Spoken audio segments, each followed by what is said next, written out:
quelque chose qui me dit qu'il aime ça, le football. Ce que vous voyez, la cavale écossaise, c'est le site web de notre correspondant, à qui on va parler justement dans un instant, parce que c'est ce soir qu'aura lieu à Glasgow le second débat entre le premier ministre écossais et le meneur de la campagne du non dans le cadre de la campagne référendaire sur l'indépendance de l'Écosse. C'est un scrutin qui aura lieu le 18 septembre. Alors le voici, Olivier Arbourmas est là. Il est sur place en Écosse depuis 3 semaines et couvre pour le site web qu'on vous montrait justement cette campagne avec son collègue, le réalisateur Alexandre Mayotte-Théberge. Bonjour. Alors, dites-nous un peu, Olivier, on s'attend ou s'attend-on à un retour en force du premier ministre Salmond ce soir?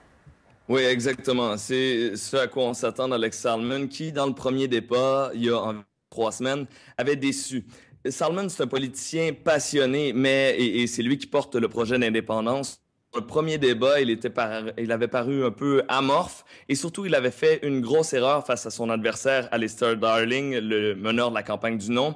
Il n'avait pas expliqué clairement son plan B en cas si l'Écosse devient indépendante au sujet de la monnaie.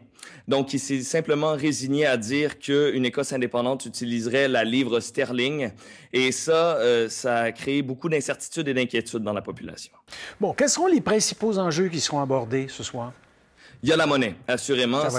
Ça sera la chose sur laquelle Salmond devra être plus clair. Lui, il prétend qu'une Écosse indépendante continuera à utiliser la livre sterling, et ce, même si les 3 principaux partis à Londres ont déjà affirmé qu'ils refuseraient toute union monétaire.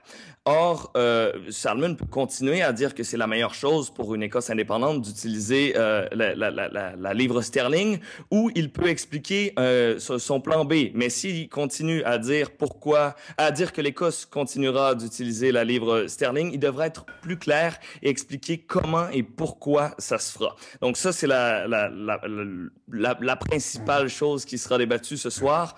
Sinon, il y aura aussi les réserves de pétrole. L'Écosse mise sur beaucoup de pétrole dans la mer du Nord.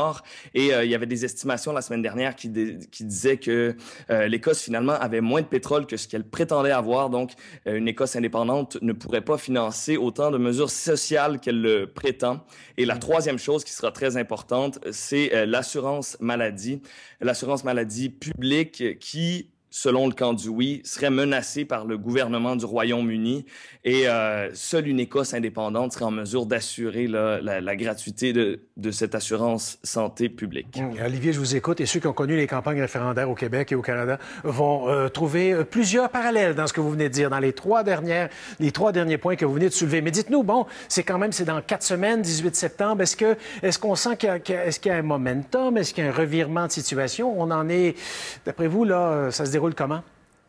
L'écart entre le oui et le non, le oui est en retard. L'écart entre le oui et le non rapetisse de semaine en semaine.